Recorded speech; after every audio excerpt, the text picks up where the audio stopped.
Welcome back everyone to this new tutorial video of how to guide. In this video I'm going to teach you how to delete Google Photos only and not on your phone.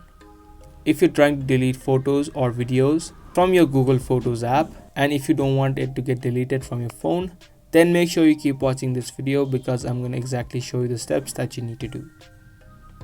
Now if you want that to happen, you'll firstly need to back up your photos to your Google Photos first.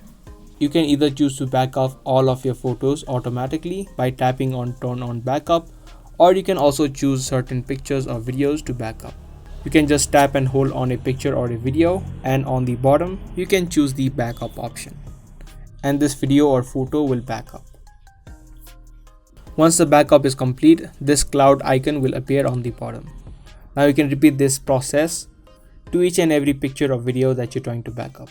Now once this photo has been backed up, you can delete this picture. Tap on move to bin. So you can repeat the same process by tapping on delete and move to bin.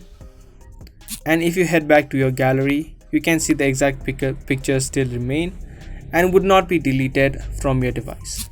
You can also choose to delete it from your device also by repeating the same process, and instead of delete, you can tap on delete from device and this picture will be removed from your device also.